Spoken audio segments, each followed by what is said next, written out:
जो आपके शरीर के अंदर नेगेटिव और पॉजिटिव ऊर्जा है उसको बैलेंस करने की कोशिश कर सकते हैं। के अंदर जो प्राण ऊर्जा है उसको हील करने की कोशिश करते हैं। तो उस वक्त में जब एसिड अटैक हुआ तो लोग हेल्प करने के लिए आए। अब लोग जागरूक हुए हैं जब बाबा लोगों की ये ऐसी ऐसी चीजें बाहर आ गई। जब मैंने काम किया और काम करते करते ये पाया कि बहुत सारी ऐसी बीमारियां हैं जो जहां मेडिकल साइंस हाथ खड़ी कर देती है वहां हम शुरू होते हैं कि अगर एसिड से कोई मेंबर है तो उसको कैसे बचाया जाए। एनआईवीएच के बारे में पता चला, हालात कैसे। दोस्तों, जब उन्होंने देखा बेटियों को गर्भ में मारा जा रहा है तब उन्होंने आवाज उठाई बेटियों को बचाने के लिए। बहुत कोशिशें हुई उनकी हस्ती और उनके हौसलों को कम करने की, लेकिन वो लोग नाकाम रहे उनकी हस्ती मिटाने और उनका हौसला कम करने में। जी हाँ दोस्तों, 91.2 एनआईवीएच हैलोदून पर आप सुन रहे हैं मुझे यानी आरजे आरवी को, और मेरे साथ हैं हमारी प्रोग्राम प्रोड्यूसर चेतना गोला मैम। दोस्तों, आज के इस एपिसोड में हम जानेंगे जिंदगी के अंधेरे मुकाम से लेकर जिंदगी को बल्ले बल्ले बनाने वाले डॉक्टर सुखविंदर सिंह खैरा की कहानी के बारे में। तो सर, आपका बहुत बहुत स्वागत है हमारे स्टूडियो में। बहुत बढ़िया। सबसे पहले मेरे को एनआईवीएच हैलोदून के बारे में जब पता चला बहुत अच्छा लगा, और खास करके चेतना मैम का धन्यवाद करूंगा कि मुझे यहाँ अपनी बात रखने का मौका दिया। और आरवी जी, अब तो कमाल कर रहे हो, बल्ले बल्ले करके और भी मेरे को खुश कर दिया आपने। जी। तो सर, सबसे पहले मेरा एक क्वेश्चन यही है, आपने बहुत सारे स्ट्रगल्स अपनी लाइफ में किए हैं, बहुत सारे संघर्ष आपने देखे हैं, किए हैं, तो आप जो दृष्टिबाधित हो गए वो कैसे हुए, कैसे आपकी रोशनी गई, इसके बारे में थोड़ा बताएं। आरवी जी, ऐसा होता है कि जब आपके खून के अंदर कुछ ऐसे कण होते हैं ना कार गुजरने के लिए जी, तो आपको समाज के अंदर कुछ ऐसे काम करने पड़ते हैं जिनके लिए जब आप सच्चाई को सामने लाते हैं तो बहुत सारी दिक्कतें आपको फेस करनी पड़ती हैं। मैं भी कुछ उन दिक्कतों का जो समाज के अंदर चल रही थी बुराइयां उनको ख़त्म करने की कोशिश कर रहा था, तो उसी में एक हमले का शिकार हो गया जिसके कारण मेरी जो विज़न है वो गई, जिसको हम ये भी बोल सकते हैं कि एक एसिड अटैक में मेरी दोनों आंखें जो है वो चली गई। तो कैसे ये हुआ, क्या सिचुएशन थी उस वक्त, थोड़ा सा बताएं। चेतना जी, ये था कि हमारी स्टार्टिंग अगर हम लोग कहते हैं तो पाकिस्तान से जो बुजुर्ग है वो चल के आए थे सिंध से, जब पार्टीशन हुआ था 47 में। तो कहते हैं कि जो एरिया हमें मिला अमृतसर में जहाँ ज़मीन अलॉट हुई दोबारा से, तो वो एरिया एक सेवा भाव के नाम से जाना जाता है। तो बुजुर्गों के अंदर पहले से सेवा भाव था, और फिर आगे चल के मेरे फादर, मेरे चाचा जी और ये सारे आर्मी के अंदर अच्छे अच्छे पद पर ऑफिसर रहे, और 3 लड़ाइयाँ तक मेरे फादर ने उन्होंने अपना काम किया है। और ये देखते फिर हम लोग बड़े हुए हैं तो सेवा भाव कहीं ना कहीं अंदर है। तो अपनी पढ़ाई पूरी करने के बाद फिर मैंने भी कुछ ऐसा ही सोचा है कि सेवा भाव जो है उसको अच्छे ढंग से हम लोग बाहर लाएं, ताकि लोगों को समाज के अंदर जो हो रही हैं गतिविधियां उनको अच्छे से आगे बढ़ाएं, जो ऐसी बुराइयां हो रही उनको कम करें या उनको रोकें।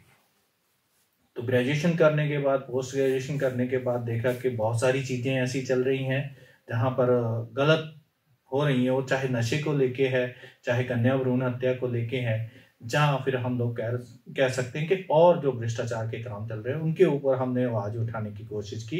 यही कारण मुझे लगता है कि मुझे इस तरफ ले गया जहाँ आज मैं अगर ब्लाइंडनेस का शिकार हुआ तो उसका कारण यही है। तो मुश्किल होता है हमारे लिए वापस वहीं जाना जहाँ से हम बहुत स्ट्रगल करके निकल कर आए हैं, लेकिन उन लोगों के लिए जो आपकी उस जर्नी को जानना चाहेंगे कि क्या स्ट्रगल था, वो क्या था वो। जी ये है कि जब सेवा भाव वाले काम शुरू किए तो मुझे लगा कि इसमें आनंद तो आ रहा है, पर ये था कि अपने परिवार को भी देखना होता है। तो फिर कई बार ऐसे मौके बनते हैं कि आप जो काम कर रहे होते हैं उससे आपको परिवार पालना बड़ा मुश्किल होता है। फिर आपको ये भी सोचना है कि आप इस समाज के अंदर रहकर कैसे उस काम को कर सकते हैं। तो मैं कोशिश करता रहा जितना भी हम लोगों से होता। तो हम लोग कैंट एरिया से, जलंधर कैंट पंजाब में पड़ता है, कैंट एरिया से छोटे छोटे प्रोग्राम शुरू किए, जैसे मेडिकल कैंप लगाने हमने, बेसहारा महिलाओं की, लड़कियों की शादी करनी, उनको कोई सिलाई मशीन देना।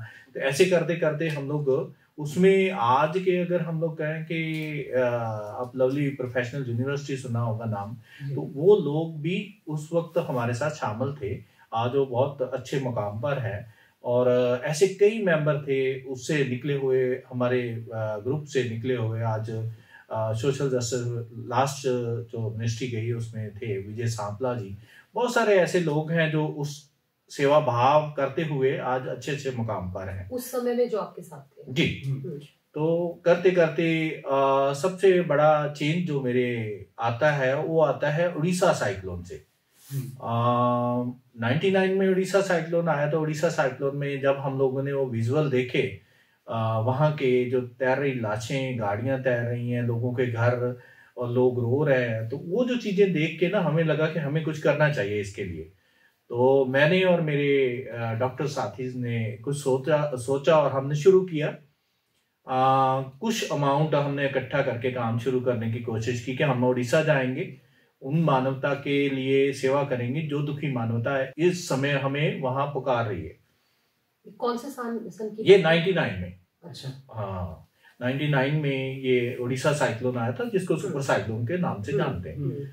तो जो कैलकुलेट किया अमाउंट वो इतना अच्छा नहीं था कि हम वहां जाके कुछ कर भी पाते, क्योंकि अगर आपके पास 1 लाख रुपया है तो आपको जाने के लिए उस समय में जो टिकट हवाई जहाज की लेनी पड़ती तो 15,000 की एक मेंबर की थी।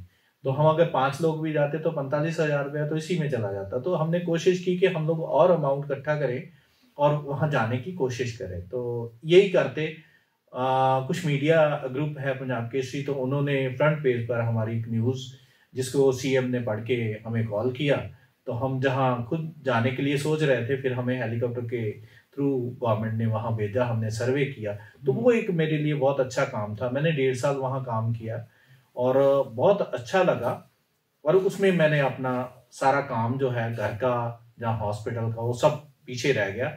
फिर मैं वहां से जैसे ही आया तो एक डॉक्टर खैरा का नाम लेके आया, एक मुझे नाम मिल गया है। जब भी कोई बात होती, कहाँ भी कोई आपदा आती, तो डॉक्टर खैरा को पहले याद किया जाता। इसके बाद उड़ीसा साइक्लोन के बाद अर्थक्वेक आता है गुजरात में। तो भुज में मेरे को, भुज में मेरे को 6 महीने वहां भी काम करने का मौका मिला, क्योंकि मेरा उड़ीसा वाला काम जो था वो गवर्नमेंट ने देख लिया था, बहुत अच्छा था और बहुत अच्छे ढंग से हम लोग उसको कर सकते थे। चाहे मेडिकल एड है, चाहे उनको कोई भी सहारा देना है, चाहे डेड बॉडीज निकालनी है, तो पर दोनों काम अलग अलग थे। वहां पानी आया था उड़ीसा में और पानी ने उन लोगों को नुकसान पहुंचाया था जहां पर अर्थक्वेक आया था, इसने नुकसान पहुंचाया, जिसके कारण कई लोग इमारतों के अंदर फंस गए थे, जो 15-15 दिन के बाद भी निकाले। तो आप एज डॉक्टर वहां पर रेस्क्यू के लिए आप गए? हम लोग वैसे तो गुरु नानक चैरिटेबल ट्रस्ट है, उसके अंदर ये सारी चीजें हैं।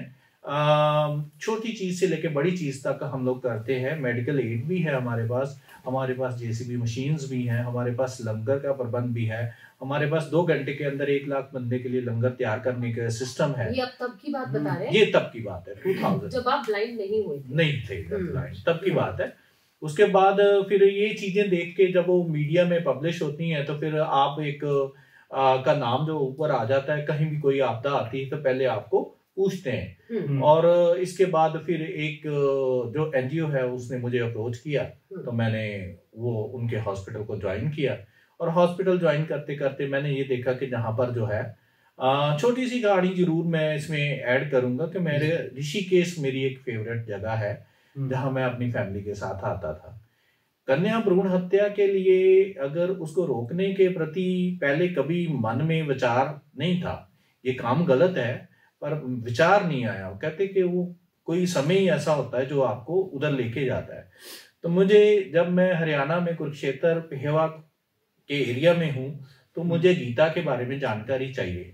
तो मुझे गीता के, श्रीमद् भगवत गीता, हाँ जी, तो श्री भगवत गीता के बारे में अगर जानकारी मैं रख लूँ या मेरे को हो अच्छे तरीके से, ताकि मैं उन लोगों को और अच्छे तरीके से समझ पाऊंगा, हरियाणा के खास करके लोगों को। तो हुआ ये कि मैं भगवत गीता लेने के लिए गीता प्रेस है शायद ऋषिकेश में, वहां मैं गया तो वहां मैंने वो सरल अर्थ से वो गीता भी ले ली। और उसके बाद में जब उसको पे करने लगा तो एक मैगजीन पढ़ा जिस पर एक कन्या भ्रूण का चित्र बना हुआ है, गर्भवती औरत के पेट का चित्र बना हुआ है, उसके अंदर एक कन्या भ्रूण दिखाया गया है। उसको एक इंजेक्शन नुमा चीज उसके अंदर पेट के अंदर लगाई गई है, जिसकी चुभन से एक कन्या भ्रूण की आवाज निकलती है बाहर, माँ अभी तो मेरा शरीर तैयार भी नहीं हुआ, अभी तो मैं विकसित भी नहीं हुई, तो पहले से मारने की तैयारी में हो आप।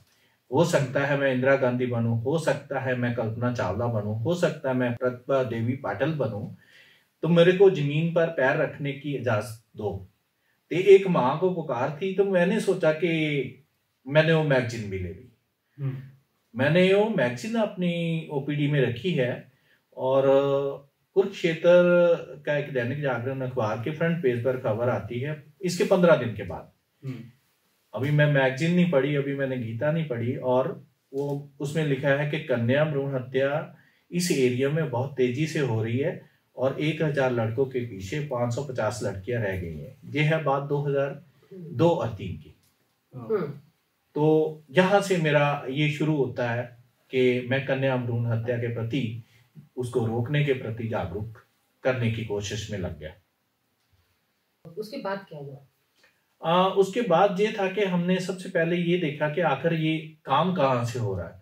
तो हमारे हरियाणा जी, हरियाणा, पंजाब और जो राजस्थान का कुछ एरिया है वो वहां पर लोगों के पास जमीन जायदाद ज्यादा है और लोग चाहते हैं कि मानसिकता है लोगों की कि लड़का होगा तो वो ही हमें आगे लेके चल सकता है।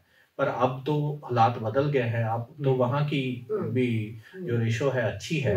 तो उस वक्त जो ये हालात थे कि लोग बाबा लोगों के पास जाते थे लड़के का आशीर्वाद लेने के लिए, और बहुत सारे बाबा लोग ऐसा शोषण कर भी रहे थे उनका कि उनको आशीर्वाद देते थे। कई बाबा को वहां पुत्र वाला बाबा कहा जाता है, ऐसे आप मीडिया में पिछले दिनों में बहुत सारे बाबा देखे होंगे।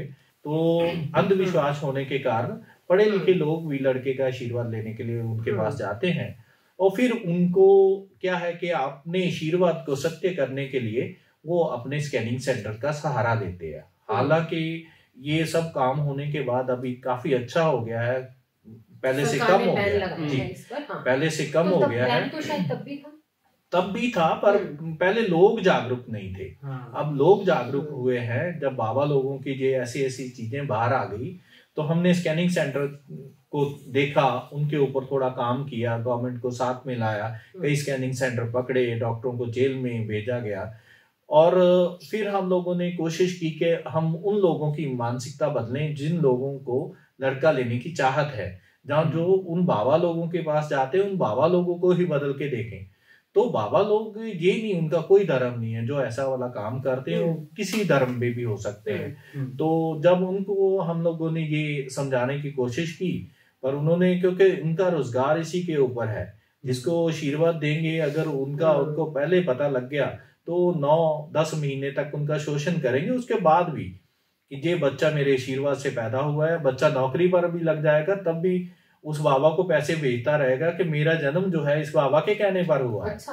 पर ये बहुत बड़ा स्कैम है इसके पीछे, पर वो हम लोग नहीं समझ पाते कि ये मैंने कई ऐसी चीजें, क्या है, असलियत क्या है पीछे, कई ऐसी चीजें देखी कि जो बाबा आशीर्वाद देता है, जिस फैमिली को दिया है उनके घर में बच्चा पैदा हुआ है, बाबा उनके घर पे जाएगा और बाबे को वो सम्मानित करेंगे, पैसा देंगे, फिर वो बच्चे का एडमिशन होगा, एडमिशन बाबा जिस स्कूल में चाहेगा उसी में होगा, उसमें भी उसका कमीशन होगा, बच्चा का हर साल जन्मदिन मनाया जाएगा, उसमें बाबा को गिफ्ट मिलेंगे, बच्चा नौकरी पर लग गया फिर उसमें से 10वां हिस्सा जो है वो बाबा को जाएगा, बच्चा बाहर चला गया तो बाहर से डॉलर भी आएंगे। अगर खुदा न खास्ता किसी बच्चे ने मना कर दिया कि मैं नहीं भेजता, जब वो जागरूक हो गया तो उसके माँ बाप को पकड़ा जाएगा कि हाँ भाई तेरे बच्चे का जन्म हमारे आशीर्वाद से हुआ था, वो बच्चा पैसे नहीं, तो उन्हें मजबूर करके उनसे बाहर से, खास करके इंडिया से पैसे थे तो इन बाबा लोगों का कुछ नहीं बनता, और बाहर से जो पैसा आता है वो फिर डॉलर जब कन्वर्ट होता है फिर इनका जो है मानसिकता बदल जाती है। तो ये सब कहानी जो है ये चलती रही। उसी के कारण जब हम बाबा लोगों के खिलाफ खड़े हुए तो बाबा लोगों ने धमकाना शुरू कर दिया। तो मैंने 2003 में काम शुरू किया था। 2003 से करते करते 2007 आया, तो 2007 में हमने काफी काम कर लिया था, पर थोड़ा काम हम लोग गुप्त तरीके से कर रहे थे। तो कुछ हमारा जो सिस्टम था उसमें लूज हुआ, बाबा लोगों को पता लग गया कि हमारे खिलाफ ये लोग काम कर रहे हैं, तो उन लोगों ने अपने ही अनुयायियों को भेज के हॉस्पिटल के अंदर पेशेंट बन के वो आए, ओपीडी रूम में बैठ के मेरे को लगा कि पेशेंट है, तो उन्होंने एसिड हिट किया जिसके कारण मेरी दोनों आंखें जाती रही और ये मैं आज जहां हूं। तो उस वक्त में जब एसिड अटैक हुआ तो लोग हेल्प करने के लिए आए? ऐसा था कि वो जो बाबा लोग हैं वो पूरे सिस्टम से, ये जो आज हम लोग बाबा देखते हैं ना, उनके जो कपड़े हैं, उनके पहरावे को देख के हम लोग बाबा तो मान लेते हैं, पर अंदर से वो पूरे पहले उसकी एजुकेशन लेके आए होते हैं, वो क्राइम अच्छे से कर लेते हैं, वो चोर चकारी उनको अच्छे से आती है। फिर वो जब बाबा बन जाते हैं तो उनकी राजनेताओं से, पुलिस के साथ और बड़े बड़े लोगों के साथ उनके संपर्क हो जाते हैं, फिर उनको कोई कुछ कह नहीं सकता, तो उनसे उनकी मानसिकता बदल जाती है। तो उन लोगों ने अपने जो सिस्टम के थ्रू कोई भी क्राइम करना होता है, उससे पहले वो ये कहते हैं कि इसमें हमारा नाम ना आए, हम इसके सबूत खत्म करें। नहीं तो जी बिल्कुल बिल्कुल। तो जब पूरा ये अटैक हुआ, यानी आपको सपोर्ट नहीं मिला कहीं से? उसमें यही था कि मैं अपने ओपीडी रूम में बैठा हूँ, पेशेंट आया, बैठा स्टूल में, उसने पॉलिथीन के बैग के अंदर से कुछ निकालने की कोशिश कर रहा है। तो मैं उस वक्त भी किसी पंजाब के अखबार के एडिटर से बात कर रहा था। पंजाब के अंदर नशे के ऊपर हम लोग कुछ तो आपको भनक थी क्या ये सब चल रहा है या कुछ? नहीं, ऐसा नहीं था कि ऐसा वाला जो छुप के वो वार करेंगे, ऐसा वाला कुछ नहीं था, क्योंकि हमारे ये है कि कोई भी अगर लड़ने के लिए आता तो सीधा आता, तो मुझे लगता वो अच्छा था। वो हाथापाई वाला सिचुएशन होती है। इसमें भी उसने छुपा के आंखों के ऊपर डालने की कोशिश की, पर पहले जो मेरे एक साइड में पड़ा, तो मैंने तो उसके तरफ हाथ बढ़ा रखा, मैंने कहा इसमें शायद इसको कोई एलर्जी है, इसने मुंह बांध रखा है, गर्मियों के दिनों में उसने गर्म कपड़े पहन रखे हैं, और जैसे उसने डब्बा, मैंने हाथ बढ़ाया क्योंकि पुरानी स्लिप निकाल रहा होगा, तो मैंने उस वक्त जो मेरे स्टाफ में थे, एक गायनी की डॉक्टर थी, एक स्टाफ नर्स थी, वो हम लोग चाय पी रहे थे, वो अपने रूम में चाय पी रही थी, और एक लैब टेक्नीशियन था, वो अपने रूम में रेडियो सुन रहा था। तो सभी लोग उस वक्त जो थे वायर वाले हेडफोन आते थे, और हेडफोन लगा के कुछ ना कुछ मोबाइल के ऊपर कर रहे थे, तो इसके कारण उनको शायद सुनाई नहीं दिया। तो वो बंदा, जब मैंने उसको पकड़ लिया था, तो फिर इतने में दो मेंबर और आते हैं, मेरे हाथ पीछे करके दोबारा से हिट करते हैं फेस के ऊपर। तो गर्मी के दिन थे, और सबसे बड़ी बात थी, हॉस्पिटल का जो पानी था वो उन्होंने खाली करवा रखा था, पीछे एक पार्क था, उसका पता नहीं कैसे उन्होंने गेट वाल खोल रखा था, तो टैंकी के अंदर पानी जो नहीं था, पानी भी नहीं मिला। तो दूसरा था कि हमें अभी इतनी जागरूक आम समाज को नहीं किया गया कि अगर एसिड से कोई मेंबर है तो उसको कैसे बचाया जाए। तो अब मैंने पानी कोशिश की लेने की, तो जितना पाइप के अंदर पानी था वो मैं अपने हाथों में लेके फेस को बचाया। और हमारे एक स्टाफ नर्स थी, वो प्रेग्नेंट थी, मेरा 6-7 मंथ चल रहा था, तो दूसरे 2 लोग भागे मदद के लिए, पीछे एक एकेडमी है, एक पीछे स्कूल है, तो उनकी तरफ भागे के वहां से किसी को बुला के हम लोग मदद ऑनलाइन हेल्प ले। तो उसने क्या किया, और ठंडा पानी फ्रिज की बोतल निकाल के डालने की कोशिश की। ठंडे पानी से क्या होता है, एसिड मिक्स हो जाता है, वो ज्यादा नुकसान करता है। गर्म पानी से, दूध से, दही से डिल्यूट हो जाता है, तो उस वक्त हमें इन्हीं चीजों की अवेयरनेस जी। तो अगर वो डालते जहाँ, उस वक्त उस पास में मिलना भी बहुत मुश्किल था, पर गर्म पानी उस वक्त था, क्योंकि अप्रैल के दिन थे, हरियाणा में बहुत गर्मी होती है, तो जिसके कारण गर्म पानी से मेरा फेस बच गया, तो आंखें जाती रही। उसके बाद मेरे को वहां से लोकल हॉस्पिटल में ले आया गया, उससे बाद उन्होंने रेफर कर दिया पीजीआई चंडीगढ़। तो चंडीगढ़ फिर 6 महीने मेरा ट्रीटमेंट चला, तो काफी स्किन भी जो थी वो मेरी खराब हो चुकी थी जी। तो इसके बाद क्या स्थिति थी, मतलब आप मन क्या कहता था उस वक्त, दिल क्या कहता था?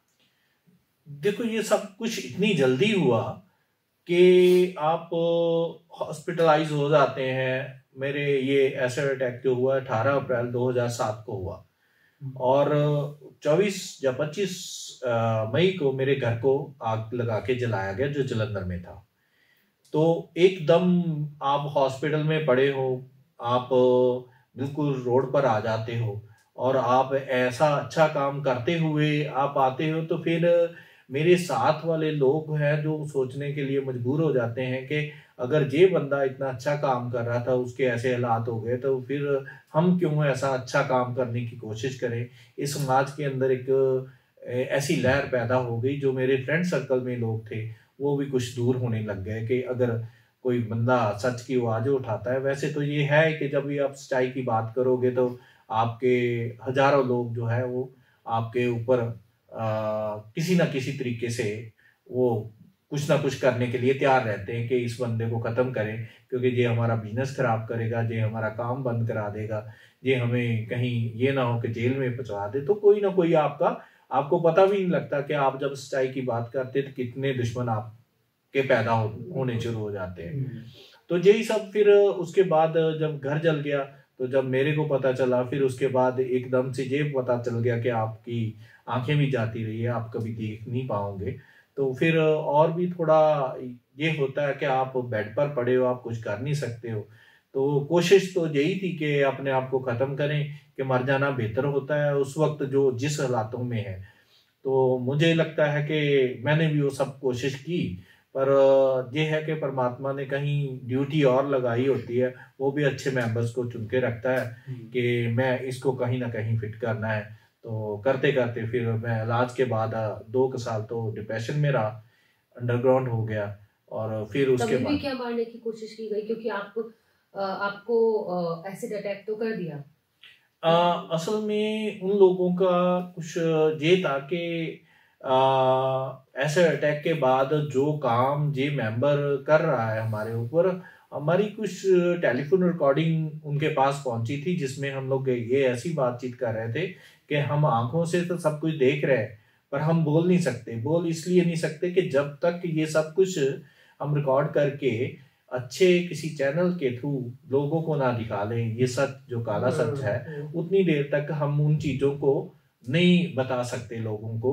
अगर वहीं रोक दिया तो ये काम यहीं खत्म हो जाएगा, ये पता भी नहीं चलेगा। हो सकता है ये मेरे को खत्म करे, पर वो फिर क्या था कि वो ही हमारी रिकॉर्डिंग जो है वो किसी मेंबर ने लीक कर दी, जो बीच में एक मेंबर था मीडिया का। तो उसके कारण वो सारा बाबा लोगों को ये लग गया कि ये हमारे बहुत बड़े दुश्मन है इनके पास। हालांकि हमारे पास कुछ कंटेंट था उनका, पूरा नहीं था, पर उनको तो पता था, वो चोर थे, उनको पता था कि इन्होंने सब कैप्चर कर लिया है, तो अब हम नंगे होने वाले हैं। इसलिए उन्होंने अपने आप को बचाने के लिए तो पहले विजन ही खत्म की, और विजन खत्म की, फिर उन्होंने आर्थिक तौर पर और फिर जिस्मानी तौर पर दोनों तरफ से नुकसान पहुंचाने के बाद उन्होंने कोशिश फिर भी की कि अभी भी बंदा अगर कुछ कर रहा है तो फिर भी रोके उसको। तो वो अपने चक्रव्यूह में फिर उस में फंसते चले गए कि वो खुद ब खुद उस चक्रव्यूह में फंसते तो ऐसा होता रहा आगे आगे। फिर मैंने कोशिश की, फिर मेरे को जहाँ NIH के बारे में पता चला, हालात पता चला ये एक है कि मैं उस वक्त भी हम लोग, मैंने बताया भी, छोटे छोटे काम करते रहते थे। तो हमारा एक शायद वहां पर ब्लाइंड का एक स्कूल है, हॉस्टल है जलंधर में ना। तो वहां पर जो मेंबर कुछ म्यूजिक सिखाते रहते हैं, कुछ हारमोनियम या कुछ ऐसी चीजें ना, कुछ लोग जाते भी हैं, कुछ वहाँ एड भी देते हैं। तो ऐसे ही मेरी एक पेशेंट थी, मुझे नहीं पता था उसके मम्मी पापा जो है वो ब्लाइंड है, उसका नाम था करुणा। तो उसके मम्मी पापा को जॉब मिल गई, तो जब उनको छोड़ने जाती थी तो उसने उनके लिए गाड़ी ली थी टाटा की। तो मेरे पास भी गाड़ी थी, तो मैं जब ब्लाइंड होने के बाद उस गाड़ी की सर्विस कराने के लिए कारको मोटर गया था। तो वहां पर जब वो जॉब कार्ड बन रहा था तो रिसेप्शनिस्ट ने वो आज दी भी, डॉक्टर सुखविंदर कह रहा आप साइन करो जहाँ। तो वो लड़की वहां बैठी हुई थी। तो जैसे मैं साइन करने लगा तो उसने उस लड़की को बताया कि ये डॉक्टर खैरा नहीं है। तो मैंने कहा आप कौन है? तो तब मुझे पता चला कि ये करना है। और फिर उसको जब मेरे बारे में, मेरी कहानी के बारे में पता लगा, तो मेरे से एड्रेस लिया और अपने मम्मी पापा को मेरे घर लेके आई। तो उन्होंने इतना जरूर बताया कि देहरादून में चले जाओ, ऐसे जहाँ पर तुम डिप्रेशन में रहोगे वहां जाके और लोगों के बीच में घुल मिल के आप थोड़ा आगे बढ़ने की कोशिश करोगे। तो ये सब उस वहां से शुरू हुआ। फिर 1.5 साल के बाद में जहाँ, मतलब उसके बाद भी डर था कि कहाँ है ना, ये कैसे चलूंगा, कैसे जाऊंगा। तो मैंने, वरिंदर सर होते थे हमारे वीडियो सर PCAB के, तो उनसे मैंने फोन पर भी बात कर ली। और बहुत अच्छी बात मेरे को ये लगी कि जिस मेंबर से, मेरे पास जहाँ का कोई एड्रेस नहीं था, राजपुर रोड पर मैंने अपने मन से कुछ देहरादून का कोड लगा के नंबर डायल किया, और वो नंबर डायल करने के बाद मैं भूल भी गया। तो जिन घर में कॉल किया तो लेडी थे जिन्होंने उठाया, तो मैंने कहा भाई जहाँ पर ब्लाइंड का कोई कॉलेज है जहाँ पर ब्लाइंड रहते हैं, तो मुझे वहाँ का नंबर चाहिए, मेरी ऐसी ऐसी कहानी है। तो उसने अपने हस्बैंड से बात कराई, तो वो आज मेरे पेशेंट हैं, वो इनकम टैक्स कमिश्नर हैं। तो जब बात खुली ना, वो कहते कि वो तो मेरी वाइफ थी। तो मैंने, मतलब इतने सालों के बाद पता चला उनका घर राजपुर रोड पर है। तो बहुत अच्छा लगा कि वो चीज जो है कि भगवान ने अपने आप वो संपर्क बनाए होते हैं। तो फिर मैं, पहले डर था कि कैसे चलेंगे, कैसे वहां रहूंगा, मेरा परिवार नहीं रह सकता। तो फिर धीरे धीरे करके हम लोग जहाँ जब आए, तो आते ही मुझे जहाँ के वीडियो सबसे मिलना हुआ। तो मिलके ये पता लगा, सर को याद था कि आप 1.5 साल पहले हमसे बात की थी।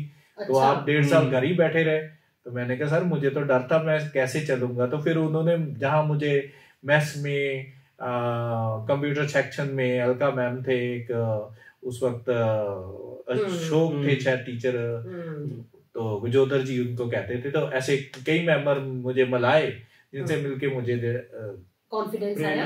अच्छा, ब्रेक कहाँ हुआ? मतलब अभी तक आपकी जिंदगी चल रही थी बिल्कुल डिप्रेशन में, आपने बताया कि आप आत्महत्या करने की सोच रहे थे, लेकिन वो फिर ब्रेक थ्रू कहाँ हुआ कि लाइफ ने फिर गियर पकड़ना शुरू किया और फिर आप आगे बढ़ना शुरू हुए? जब मैं NIH के अंदर इंटर किया तो पहले तो यही था कि हम लोग कैसे रहेंगे, कैसे करेंगे। फिर जहां आकर जब मैं इस क्लास में कोपा में मेरा एडमिशन हुआ, तो कोपा में एडमिशन होने के बाद हम लोग कई ऐसे मेंबर थे जो आपस में कनेक्टेड हुए। एक तो आर्मी से कैप्टन आए थे, वो भी एक्सीडेंटल ब्लाइंड थे। फिर एक लड़का इंजीनियर आया था, वो भी रीनल आर्टरी ब्लॉक होने के कारण ब्लाइंड हुआ था। तो ऐसे कई मेंबर मिलने से फिर आपस से जब हमने एक दूसरे के साथ अपनी स्टोरी शेयर की, तो थोड़ा सा हम लोग बाहर निकलने के लिए उसके माहौल में गए। फिर छोटे छोटे बच्चों को देखा, स्कूल के बच्चों को देखा, फिर कुछ टीचर्स की मदद मिली, फिर कुछ काम में लग गए। और जब हम इकट्ठे बैठ के एक जगह सब खाना खा रहे हैं, बातें कर रहे हैं, तो वो फिर डिप्रेशन खत्म कर देता है। उसने मेरा एक जो चेंज है वो जहाँ आके NIH के अंदर आके मेरा खत्म होना शुरू हुआ। सर वाकई आपने बहुत सारे स्ट्रगल किए अपनी लाइफ में, और जब आप NIPVD आ गए तब आपको थोड़ी हिम्मत मिली कि जो विजुअली इम्पेयर्ड है वो भी बहुत कुछ कर सकते हैं। अच्छा, आप बहुत सारे आपके दोस्त भी बने हैं ना, लेकिन हमारे एक दोस्त ऐसा होता है जो हमारा बहुत साथ देता है, कदम कदम पर साथ देता है। तो आपका सबसे ज़्यादा साथ किसने दिया? देखो, ब्लाइंडनेस के बाद तो सबसे ज़्यादा साथ मेरी फैमिली ने मेरा दिया है। मुझे उन दिनों में ये लग गया कि रिश्तेदार जो होते हैं, या फिर नज़दीक के रिश्तेदार, दूर के रिश्तेदार, कुछ लोग तो ज़्यादातर मेरे से दूर इसलिए गए कि ये बंदा सच की बात करने वाला था, इसके अगर ऐसे हालात हो गए हैं, तो वो चीज़ों को देख के घर भर उसका जला दिया गया है। और उसके पास अभी वो बच्चों को कैसे पढ़ाएगा, परिवार को कैसे लेके आगे चलेगा। तो कुछ लोग तो इन चीज़ों को देख के दूर हो गए, पर मेरी फैमिली ने मेरा साथ नहीं छोड़ा। मेरी वाइफ है, मेरे बच्चे हैं, मेरी मदर है और मेरे ब्रदर, तो उन्होंने मिलके मेरे को साथ में खड़े रहे, वो कंधे से कंधा लगा के। उनका फर्ज भी बनता था, फर्ज से आगे बढ़ के उन्होंने काम किया। और मुझे लगता है कि वो सहारा ही जो है मुझे जहाँ तक लेके आ गया कि मैं फिर से एक बार दोबारा दूसरों की मदद करने के लिए खड़ा हो गया। तो और फिर से दोबारा उन जो दोस्त मुझे छोड़ के जा चुके हैं, रिश्तेदार छोड़ के जा चुके हैं, वो धीरे धीरे करके पिछले कई सालों से वो मेरे संपर्क में आ रहे हैं। पर आपको पता चल जाता है कि आपके जब ऐसे रास्ते में कौन आपके साथ है और कौन नहीं है, तो वो आपको क्लियर हो जाता है। तो फिर आपको काम भी उन्हीं के लिए करना होता है।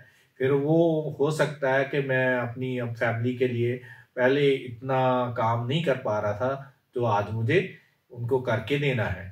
वो इसलिए कि वो उस समय भी मेरे साथ खड़े हैं जब मेरे साथ कोई नहीं था।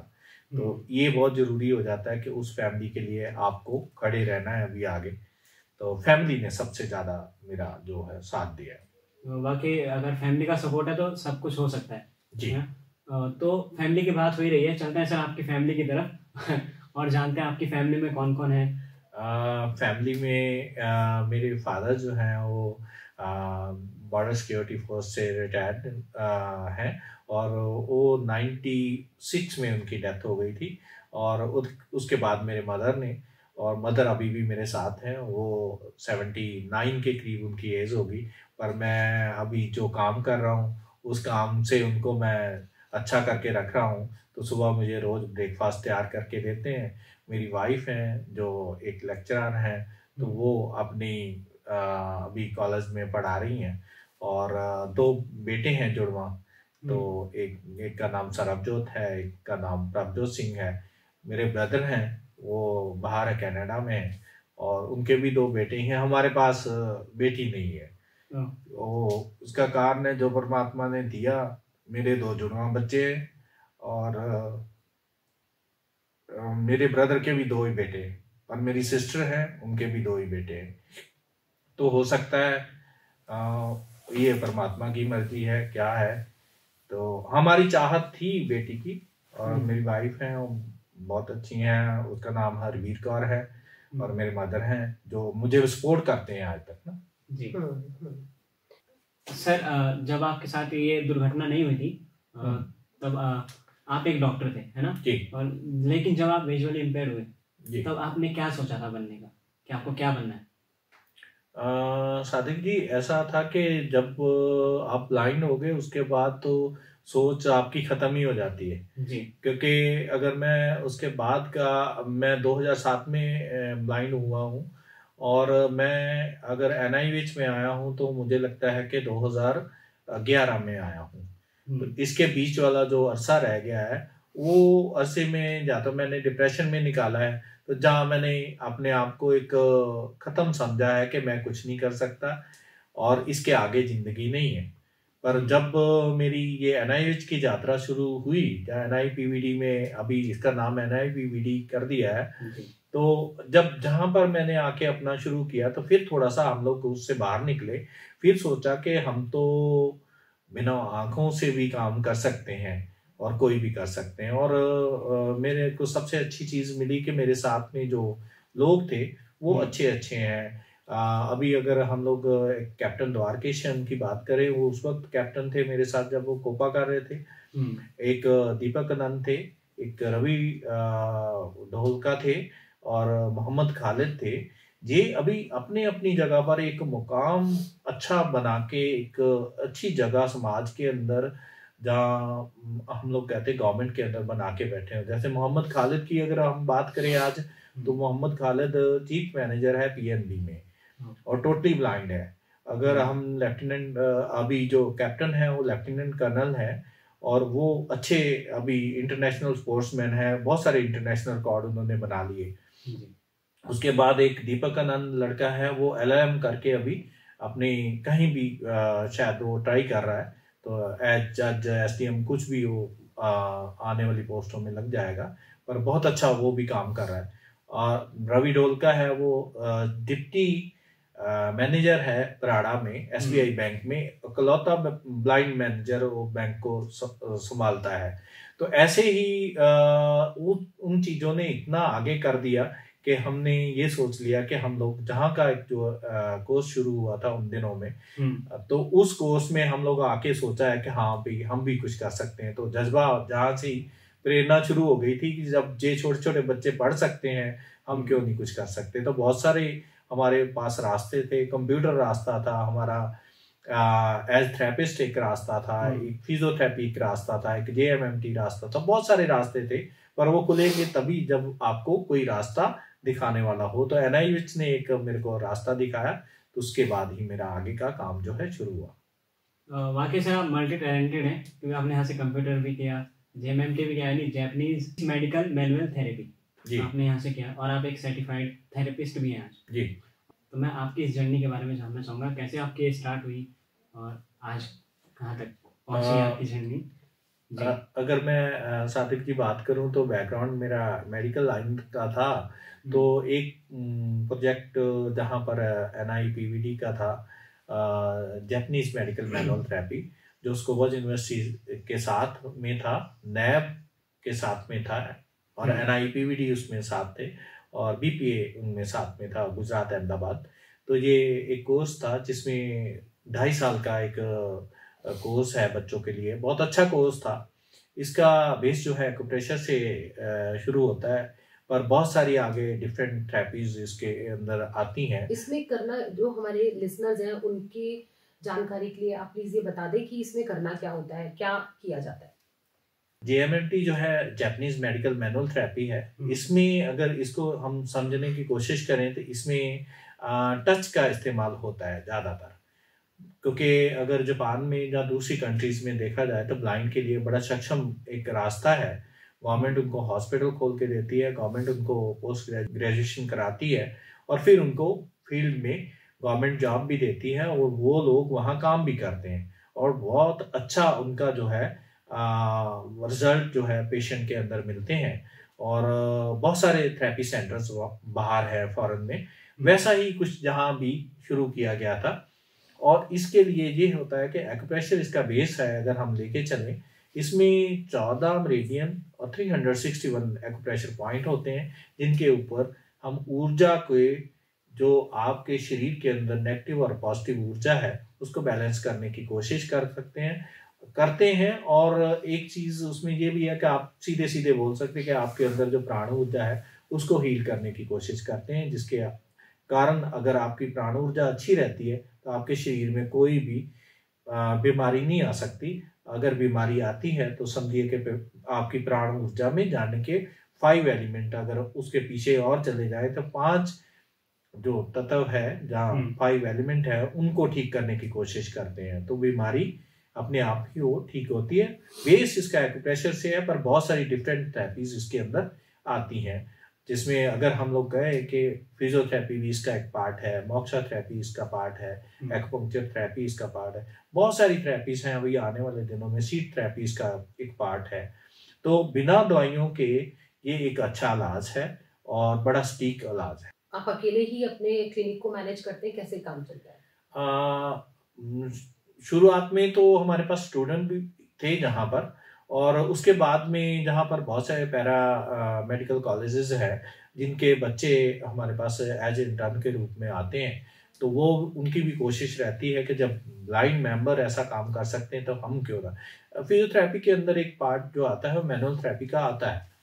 अगर वो मैनुअल थेरेपी जो है मशीनों को साइड करके की जाए तो मुझे लगता है कि अच्छे रिजल्ट हम दे पाएंगे पेशेंट को, और पेशेंट उससे खुश भी रहते हैं। तो बहुत सारे बच्चे जो है बाहर से MPT, BPT और ऐसे कई एक्यूप्रेशर सीखने वाले लोग वो भी आते हैं जो इस लाइन से ज़्यादा प्यार करते हैं। तो मेरा ख्याल है कि मेरे साथ अभी तो मैं और मेरा बेटा काम कर रहे हैं, और बहुत सारे मेंबर्स और भी हैं वो हमारे साथ काम कर रहे हैं। डॉक्टर्स हैं, फिजियोथेरेपी में डॉक्टर्स हैं, BPT हैं, MPT हैं, बाकी इंटर्न आते जाते रहते हैं। कोई पॉपुलर आपके क्लाइंट रहे हैं? रजाए खान है, तिस्का चोपड़ा है, एक शफाली जरी वाला त्यागी है, और बहुत सारे लोग हैं। मैं अभी हम लोगों ने थोड़ा सा एक्टर्स को ना देखने का थोड़ा छोड़ दिया है, क्योंकि उनका जो प्रोटोकॉल है बड़ा सख्त होता है, क्योंकि उसमें हमारे दूसरे पेशेंट्स को भी थोड़ा सफर करना पड़ता है। तो आने वाले समय में उनके लिए थोड़ा सा अच्छा सिस्टम हम लोग लेके आ रहे हैं कि उनको अलग से टाइम, क्योंकि उनकी जो टाइमिंग शुरू होती है, और रात 10 बजे से शुरू होती है और सुबह खत्म होती है। तो हमारी जो है रात को वो खत्म हो जाती है, तो और सुबह में हमारी शुरू होती है। तो उनका प्रोटोकॉल के मुताबिक हम लोग आने वाले दिनों में काम करेंगे। पर बहुत सारे मुझे जब पता चलता है, पिछले दिनों मैं एक पेशेंट को देख रहा था, उसका नाम है सबीना खान।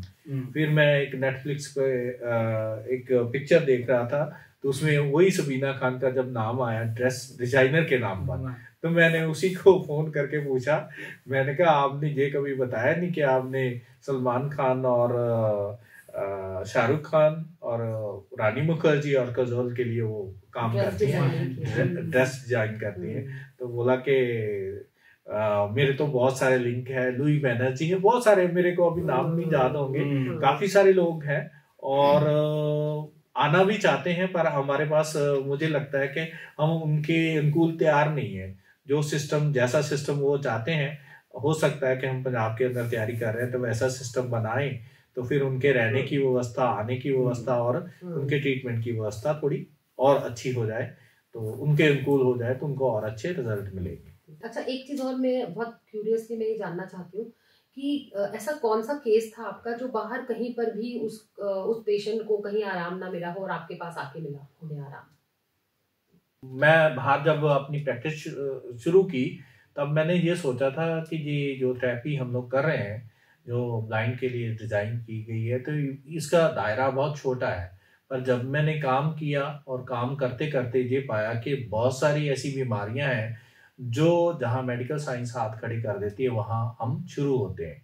तो अभी मुझे लगता है कि हमारे एक फॉरनर है जेनिक, तो वो जर्मनी से आए हैं, मैकेनिकल इंजीनियरिंग की हुई है। अल्सरेशन था पेट का, जो उनका हल नहीं हो रहा था, स्लिप और बल्ज डिस्क थे मल्टीपल लेवल पर, तो जो बहुत अच्छे से हम लोगों ने काम करके उनको इंटरनल प्रॉब्लम को भी ठीक किया और बाहरी प्रॉब्लम को भी ठीक किया। तो मुझे लगता है कि ऐसे मेरे पास इतने पेशेंट हैं, जो मैं आलोक भार्गव जी की बात कर रहा हूँ, तो वो पेशेंट भी अगर हम लोग उसके लिए ज़्यादा कहेंगे तो फिर मेडिकल साइंस को लगता है कि जहाँ दूसरे जो सिस्टम है उनको लगता है कि ये लोग अगर ऐसा कह रहे हैं तो इनको रोकना बहुत ज़रूरी है। तो मैं नहीं चाहता हूँ कि मेरे साथ जो ब्लाइंड मेंबर्स इसमें काम कर रहे हैं, हालांकि ये वाली थेरेपी जो है हम बड़े कम रेट्स में प्रोवाइड करते हैं। यही वाली थेरेपी आपको बड़े बड़े सेंटर्स में 2.5 लाख रुपए में 2.5 दिन के लिए मिलती है, पर लोग जाना वहाँ पसंद करते हैं, उनके पास पैसा है इसलिए जाते हैं वो। पर ये जो सेंस से या टच से थेरेपी है, ये बहुत ही मकबूल है और बहुत ही अच्छे रिजल्ट हैं। तो सीधे सीधे कह देते हैं कि लोग बोलते हैं कि आपके हाथ में जादू आ गया, पर मेरे को पता है कि मैं अपने काम को ईमानदारी से करता हूँ। बहुत ठीक है, बहुत बढ़िया। एक लास्ट और, आप अपने आप को मोटिवेट करने के लिए क्या करते हैं? मैं योगा प्राणायाम। तो सच्ची योगा और प्राणायाम से मोटिवेशन आता है? अगर आप माइंड बॉडी यूनिटी को एक साथ लाके योगा प्राणायाम करते हैं तो बहुत अच्छा है, पर उसके साथ साथ में आपके दोस्त मित्र ऐसे होने चाहिए जो आपको डे बाय डे मोटिवेट करते रहें। मुझे मेरी माँ हर वक्त कुछ ना कुछ मोटिवेशन देती रहती है, या मेरी फैमिली देती रहती है, तो हम लोग उसको लेके आगे चलते हैं। कुछ ना कुछ आपको अच्छी चीज़ें अगर मिलती हैं आगे बढ़ने के लिए तो आप आगे बढ़ें, अगर कोई चीज़ें ऐसी लगती हैं जो आपको पीछे खींचती हैं उनको वहीं छोड़ दें। बहुत बढ़िया, थैंक यू। जो लोग पर्सन विदाउट डिसेबिलिटी हैं उनके लिए भी जो आज का हमारा ये पॉडकास्ट है वो मोटिवेशन का एक बहुत बड़ा सोर्स है, और जो PWDs हैं उनके लिए तो है ही। तो सर अब वक्त हो चला है हमारे फास्ट ट्रैक जवाब राउंड का। जी ठीक है। सर आपको खाना बनाना आता है? हाँ, मैं खाना बनाना भी जानता हूँ और खाना खाना भी जानता हूँ। ठीक है। आपको फिल्में देखना पसंद है? बहुत पसंद है, और मैं ऑडियो डिस्क्लेमर के साथ पिक्चर अच्छे से देखता हूँ। ओके। आपकी मोबिलिटी कैसी है, अच्छी है बुरी? अच्छी है, पर वो मेरे सेंटर में, मेरे घर में। ठीक है। अगर आपको आपकी आंखों की रोशनी एक दिन के लिए मिल जाए तो आप सबसे पहले किसको देखना पसंद करोगे? मैं उन सब को देखना चाहता हूँ जब मेरी रोशनी जाने के बाद जिन्होंने मेरा साथ दिया, मैं उन सबको देखना चाहता हूँ। वो चाहे मेरे फैमिली मेंबर हैं, चाहे NIVH के स्टूडेंट हैं, जहाँ NIVH का स्टाफ है, जहाँ NIVH के वो टीचर हैं जिन्होंने मुझे आगे बढ़ने की प्रेरणा दी। आपकी फेवरेट कंट्री कौन सी है? अभी तो इंडिया ही है। इंडिया के अलावा? इंडिया के अलावा अगर बाहरली कंट्री की बात करते तो कनाडा और अमेरिका। वाकई सर, आपका फास्ट ट्रैक जवाब देने का तरीका बहुत अच्छा है। और आज के लिए सर इतना ही। सबसे पहले तो आपका बहुत बहुत धन्यवाद सर। आप सच में, आपकी कहानी बहुत इंस्पायरिंग है, और जो हमारे श्रोता लिसनर्स इस एपिसोड को सुनेंगे तो वो भी आपकी कहानी से बहुत मोटिवेट होंगे। क्योंकि जब आप एक चीज़ ठान लेते हैं ना, तो चाहे कितनी परेशानियाँ आ जाए लाइफ में, कितनी चुनौतियों का आपको सामना करना पड़े, लेकिन आपको डरना नहीं है, घबराना नहीं है, डटे रहना है। आपने जो ठाना है आपको उसको करके दिखाना है। ये सीख लिसनर्स जो है, हमारे जो श्रोता हैं, आपकी इस कहानी को सुनकर जरूर सीखेंगे। जी धन्यवाद जी। जैसे पहले आपने अपनी जिंदगी में हिम्मत रखी और इतने बड़ा एक हादसा कहे, इतना बड़ा अटैक होने के बाद भी आपकी जिंदा दिली आप में आज भी जिंदा है। और जब हम खेरा सर से पूछते हैं कि खेरा सर को फोन पे बात करके कि सर क्या, कैसे हैं, क्या हाल है, तो सर क्या बोलते हैं? बल्ले बल्ले बल्ले बल्ले। बहुत बहुत धन्यवाद सबसे पहले तो NIPVD का और हेलो नून रेडियो का। और सबसे अच्छा मुझे ये लगता है जहाँ आकर कि चेतना मैम से हमने बहुत कुछ सीखा भी है जहाँ, और उन दिनों में हम लोग ने सीख के आज अगर जहाँ तक पहुँचे हैं तो वो फिर से हमें वो चीज़ें याद आती हैं कि हमें कभी भी हिम्मत नहीं हारनी चाहिए, कोशिश करनी चाहिए। अगर साथी अच्छे मिलते हैं तो आप उस जो मुकाम आपने दिल में सोच रखा है उसके आप वहाँ पहुँचेंगे जरूर, और कोशिश करनी चाहिए। और मुझे लगता है कि हर एक मेंबर को ध्यान रखना चाहिए कि उसकी जो पीछे का जो सफ़र रहा है वो कैसा रहा है, उसको कभी नहीं भूलना चाहिए। मुझे लगता है कि मैं अपने सफ़र को याद करके तो मैं उन चीज़ों को ज़रूर याद करता हूँ कि मैं कैसे सीढ़ी बाय सीढ़ी चढ़कर जहाँ तक पहुँचा हूँ। आज मैं नहीं किसी को ढूंढ के लाता, लोग ढूंढ के मेरे को जहाँ आते हैं, वो चाहे उत्तराखंड का प्रशासन हो, चाहे दूसरी कंट्री से लोग आते हों। मुझे नहीं अभी पता कि कितने लोग बाहर इटली से, कनाडा से या दूसरी जगह से आते हैं। मैं हो सकता है कि मैं आंखों से नहीं देख सकता, पर लोग मुझे देखते हैं और लोग उस चीज़ को लेके आने जहाँ चाहते हैं अपनी बीमारी को ठीक कराने के लिए मेरे पास आते हैं। उसका कारण यही है कि मेरे जो NIVH की तरफ से जो मेरे साथी थे, मेरे टीचर थे, उन्होंने जो मेरे अंदर ऊर्जा भरी, उसी ऊर्जा को लेके मैं आज चल रहा हूँ। तो मुझे लगता है कि इन चीज़ों को नहीं भूलना चाहिए और आगे लेके चलना चाहिए, तो आपको मुकाम जरूर मिलेगा। धन्यवाद।